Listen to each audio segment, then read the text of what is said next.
obrigatorios de hoxe pola mañá, e non me digan que ninguén ten ninguna consulta ni ninguna pregunta, porque seguro que sí.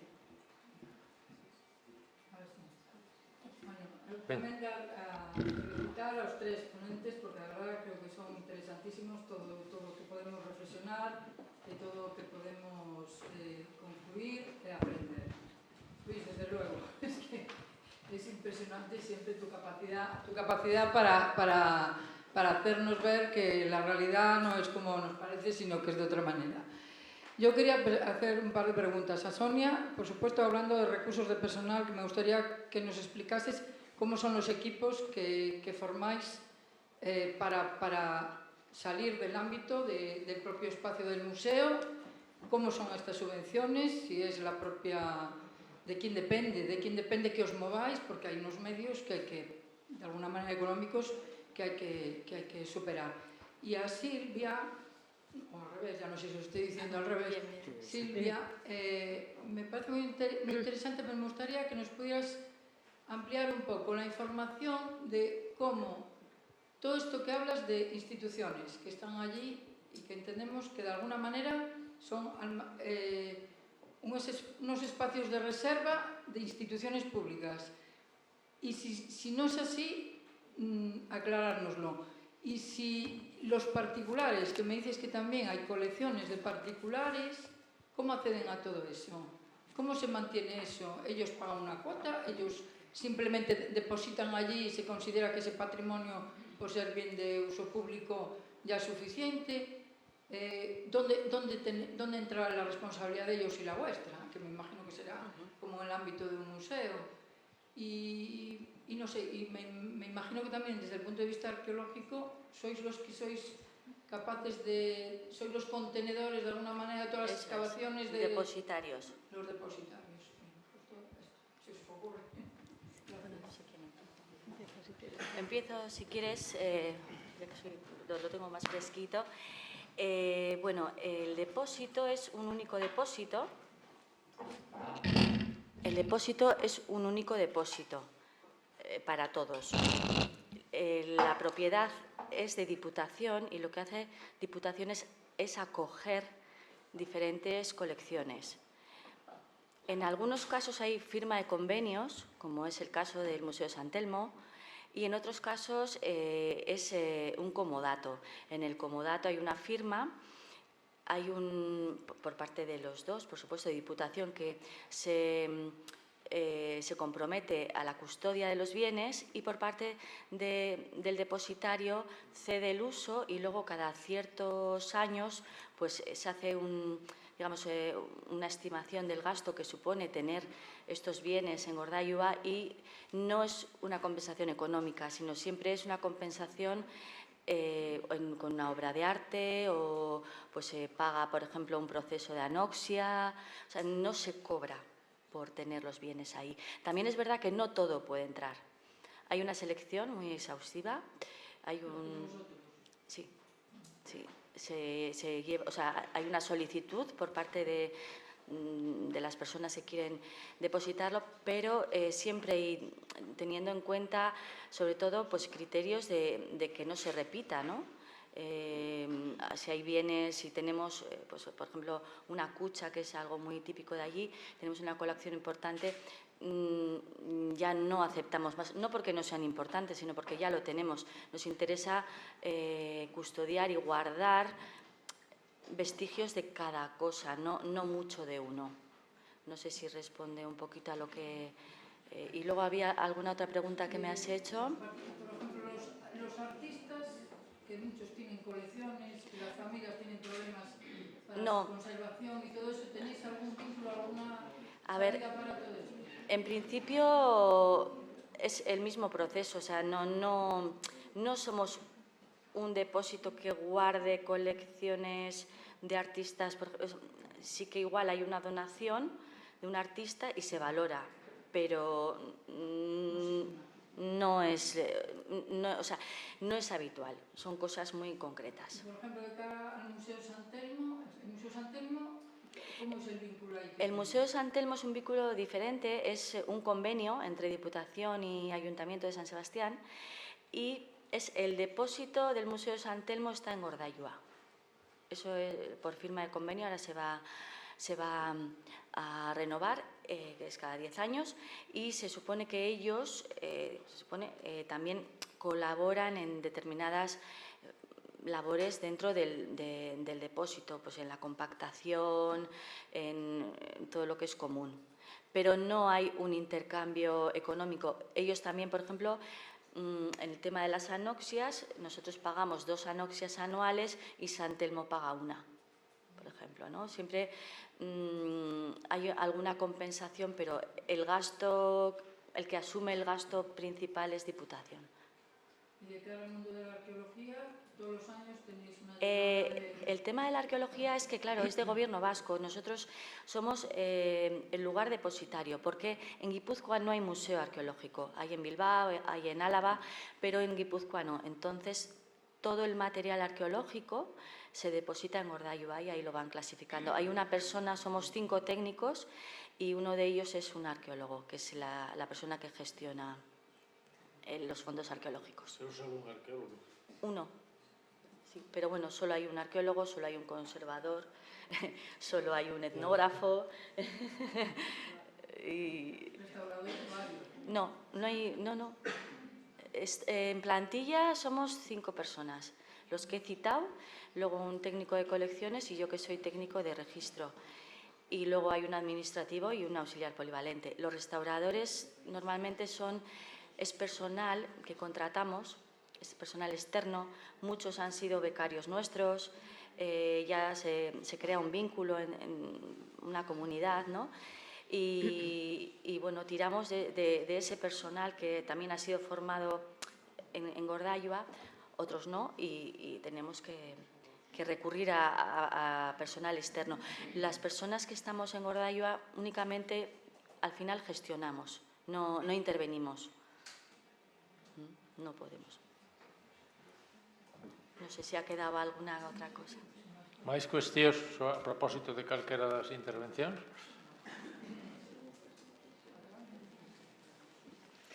Sí, Sir.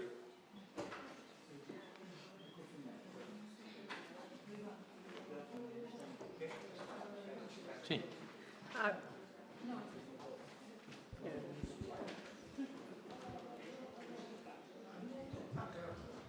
Sí.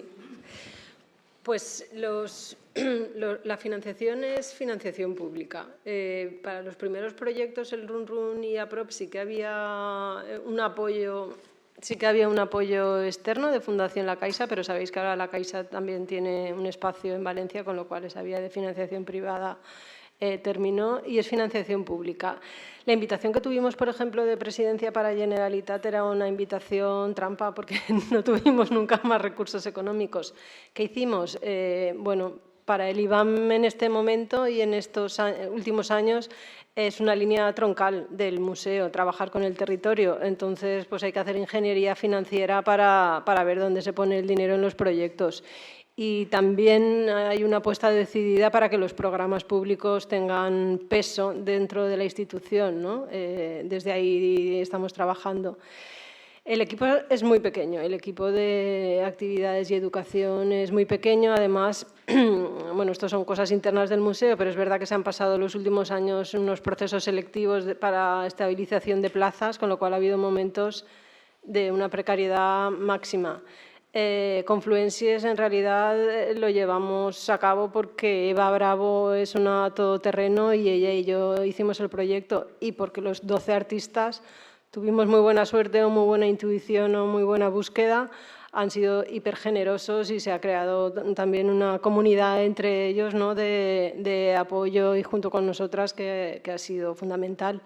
Y lo mismo también con los otros proyectos. Ahora que estamos diseñando un poco cómo trabajar con la zona cercana a Valencia, bueno, pues sí o sí necesitaremos, obviamente, pues trabajar con otros agentes. Ahora mismo hay 2 personas en el Departamento de Educación y 2 personas en el Departamento de Actividades, pero el museo se mueve mucho a ese nivel. O sea, quiero decir que los programas públicos son realmente activos, entonces todo esto que suponga salir del centro pues hay que tener mucha voluntad, una voluntad férrea, pero vamos, es una apuesta decidida, sí.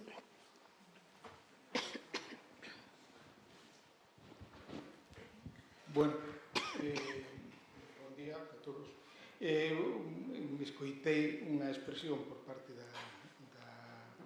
da directora do Iván que dá moito xogo e que a máis conecta con varias das cousas que apuntou e que puxo no aire como interrogante Luís Grau, que cando dixo que cada programa inventa unha comunidade. Pareceme esta idea moi ben perfilada e moi auténtica, porque realmente hoxe estamos nun mundo en que o concepto de comunidade é un concepto difuso, confuso e profundamente indefinible, casi, non?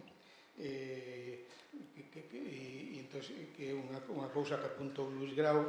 Imagino que moitas das cousas que iban na línea do que dicía Luís están nesa filosofía e socioloxía de Zygmunt Bauman sobre o concepto de sociedade líquida que evidentemente nos invade e nos afecta a todos.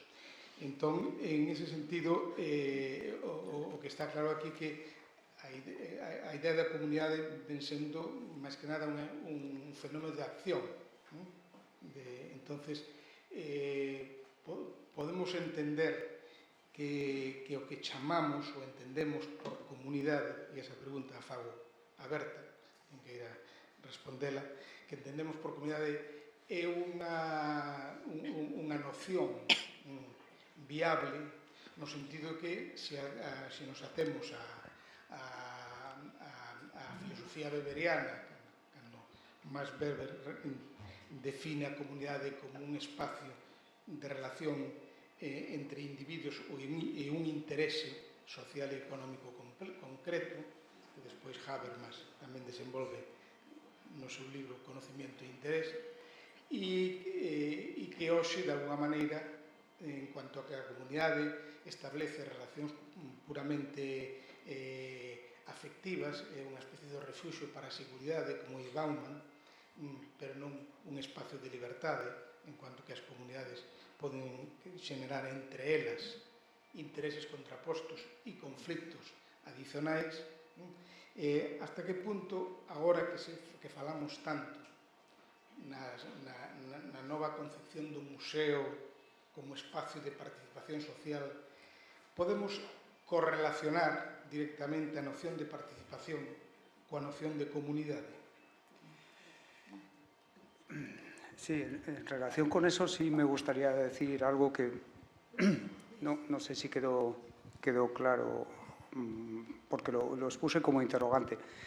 Hay un conflicto, entiendo, entre la institución museo, que es una herramienta sólida, muchas veces rígida, y administrativa, fundamentalmente, y la idea de comunidad, que es una organización, si queremos llamarlo así, o un grupo social, o como queramos denominarlo de momento, que es previo a la existencia, por supuesto, del museo y de la administración. Es decir, casi desde siempre, la administración y el Estado han tenido una actitud hostil hacia la existencia de las comunidades. De hecho, durante mucho tiempo el Estado, y hay territorios donde eso se manifiesta de una forma más evidente, ha procedido a desmantelar las comunidades y su sistema de organización y incluso de propiedad. Es decir, el común ha sido fragmentado y ha sido expropiado, incluso en términos literales, desde el punto de vista de la propia administración. ¿Con qué cara, por decirlo de alguna manera, o con qué soberbia, de repente una institución absolutamente administrativa, estatal, orgánica, se manifiesta ahora, desciende, digamos, a la relación con esas comunidades cuando la mayor parte de ellas están en vías de extinción si no se han extinguido ya? Me explico más todavía. Yo he vivido en uno de esos pueblos. Durante muchos años he vivido en un pueblo de 53 habitantes, todo el año. Conozco de alguna manera cómo se relacionan. Hace muy poco tiempo, hace escasamente mes y medio, en uno de esos pueblos, Encarna está, por eso la admiro, tuvimos una reunión, curiosamente también titulada Comunidades y Museos de Territorio. Y lo verdaderamente difícil a la hora de organizar esa reunión, que nos costó un año de trabajo, fue identificar a los interlocutores de esas comunidades. Es decir, no existen prácticamente lugares a donde acudir para que esas comunidades participen de un proceso que muchas veces además lo ven ajeno. Cuando sabíamos, y ese fue el motor de esa reunión, que muchas veces hay una serie de ofensas o de cuadernos de quejas sobre lo que el Museo de Territorio ha hecho básicamente para ellos, que es llevarse un patrimonio de allí y atesorarlo en la capital provincial, con un tipo de comportamiento muy estatal, muy administrativo, muy centralizado, ¿no? Entonces, que luego el museo pretenda, y entendedme bien, yo trabajo en un museo, pretenda crear comunidades a través de sus propias actividades, no deja de ser también la imposición de un modelo de trabajo. Porque ¿qué hacemos? Es verdad que hacemos esas cosas, yo las he hecho, quiero decir, creamos una comunidad, nos sentimos muy satisfechos y cuando acabamos ese trabajo, esa comunidad desaparece. Eso no es una comunidad, eso es un grupo relativamente efímero y por muy buen trabajo que hayamos hecho, aquí hemos visto unos trabajos excelentes, no deja de ser algo que se manifiesta, a mí me recuerda un poco las misiones pedagógicas, ¿no? de los años 30, cuando de repente descendían a la tierra y prodigaban actividades culturales, todas ellas infinitamente loables, por supuesto, no soy el que las vaya a criticar, pero de repente aquello desaparecía. Las comunidades pueden y deberían engendrar una cultura que en general se les ha estado hurtando.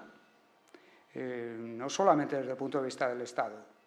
Ha habido procesos de expropiación camuflados, como por ejemplo los del patrimonio religioso, que han pasado prácticamente desapercibidos. Las comunidades se han quedado sin sus propiedades de toda la vida.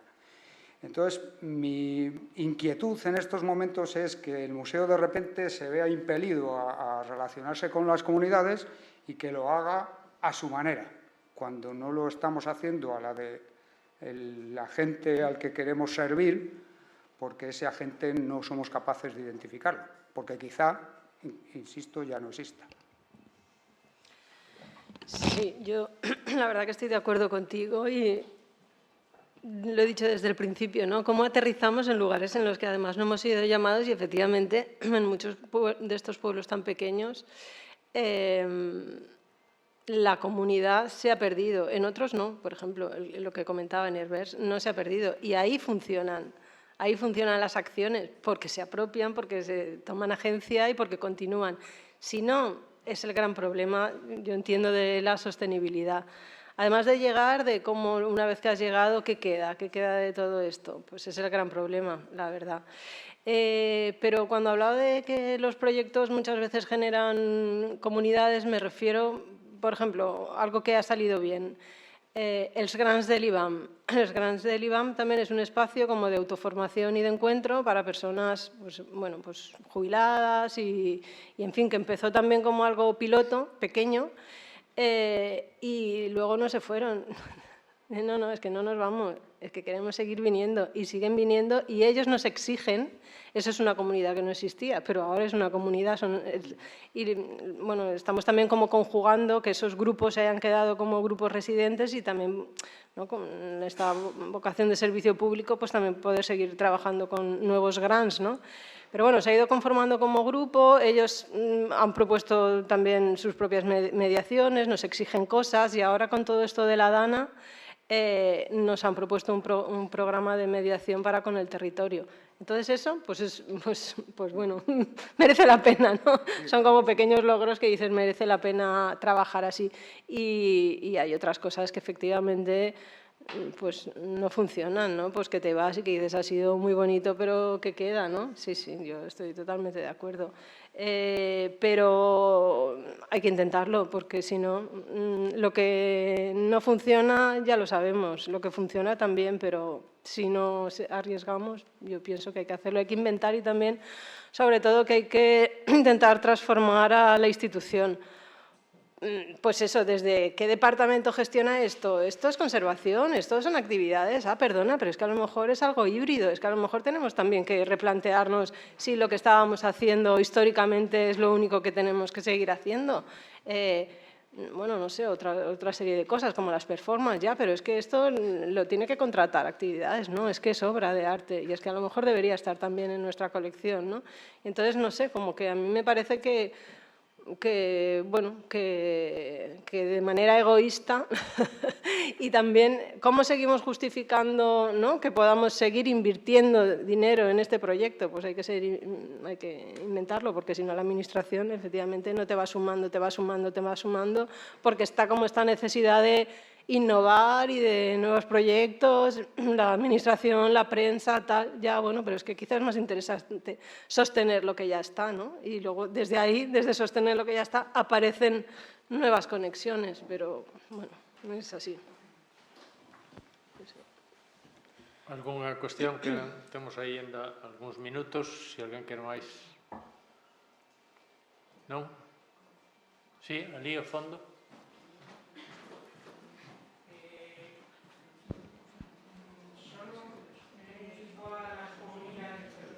Espera, Angelines. Preguntaba si é igual, que diferencia as comunidades dos públicos cautivos, ou é unha maquillaxe? Públicos cautivos. Y desarmados. Siguen existiendo. Los públicos cautivos siguen existiendo, ¿no? Sí. Hombre, no tiene nada que ver, quiero decir, si como públicos cautivos entiendes todos aquellos que son arrastrados al museo por sus escasamente dotados atractivos, pero por otros agentes, por ejemplo, padres, profesores de colegio, etcétera, pues no tiene mucho que ver. Quiero decir, existe una comunidad escolar, todos llamamos comunidad escolar a la escuela. Existen diferentes comunidades que no son las comunidades de territorio. De eso también hablé, quiero decir, hoy día las comunidades más coherentes y algunas de las más cohesionadas son comunidades virtuales, que muchas veces no necesitan un espacio físico para existir, pero que tienen componentes absolutamente fieles y comportamientos comunitarios muy asentados. Eso no significa que pueda disgregarse, porque como acaba de insistir nuestro amigo Sierra, toda la noción de la vieja comunidad articulada, sólida, ancestral, arraigada, ha desaparecido prácticamente. Es decir, los entornos rurales en los que habéis trabajado y donde hemos trabajado muchos son prácticamente fósiles. Quiero decir, es una vida que está a punto de desaparecer. La edad media del pueblo donde yo vivía eran 72 años. Es decir, son lugares donde hay que tratarles con los mismos algodones con los que se trataría los huesos de un diplodocus en ese sentido, ¿no? En otros sentidos no, por supuesto. El público cautivo es otra cosa. Sí, en ese sentido, como ben di Luis, hai unha serie de conceptos que siguen estando aí. Hai moitos problemas novos, moitas situacións novas que afectan as comunidades ou que afectan as administracións, pero hai conceptos vellos, entre aspas, dos museos ou vinculados co mundo da museoloxía no seu ámbito máis extenso, que siguen existindo. Un deles son os públicos cautivos, que siguen existindo e poden chegar a ser un problema. E outro problema que eu vexo, e xa o dixen máis veces, é que en toda esta barafunda de novos problemas e de novas hipótesis, novas vías de traballo que hai que acometer, normalmente nos olvidamos das funcións básicas dos museos. Que pasou coa investigación, por exemplo, coa documentación e coa investigación nos museos? Os museos siguen estando obviados en calquera lei de investigación, sexa estatal, sexa autonómica. Nos museos non se investiga. Son espacios de exposición, nada máis, non? Nos museos a investigación, non, a investigación a fan na universidade, que ten os seus programas de investigación universitaria, ben pagados moitas veces. Entón, as tres funcións básicas, aquelas funcións sacrosantas, no sentido tamén máis amplo dos museos, quedaron aí como un problema. Están aí, siguen aí, pero ahora nos dedicamos a outras cousas. Ahora falamos de outras cousas. El museo como microcosmos ha actuado exactamente igual que ha actuado el tejido productivo de las sociedades occidentales. Quiero decir, en el museo hay un sector primario, que es el de la custodia y conservación, hay un sector secundario, que es el de la investigación, y todo esto ha desaparecido en favor del sector terciario, que es el de las actividades. La comunicación, lo que interesa es comunicar algo, lo que el seña. sector terciario domina en estos momentos y ha dejado arrumbado totalmente a los dos anteriores. Es lo mismo que ha pasado casi en el terreno de la cultura. En el terreno de la cultura ahora mismo prácticamente lo que se hace es turismo en muchas ocasiones. Y estoy hablando de efectos presupuestarios, que es donde se dice la verdad de las cosas, ¿no? Cuando hablamos los que hablamos de otros temas. Entonces, claro, el problema de esto es que el terciario solo funciona si los dos primarios funcionan, porque si no, lo que se está produciendo es un producto absolutamente desgastado y repetitivo. Se está produciendo turismo de sol y playa en el propio museo, para entendernos. Entonces, claro, pero eso es un problema de política cultural, más bien de política general incluso, pero llevamos ya muchos años con esta cuestión. No es, quiero decir que no salimos de ahí. Alguna outra cuestión? Pois se non, pechamos a sesión de mañá e vémonos ás 4:30 aquí para o relatorio da tarde e a mesa redonda. Non?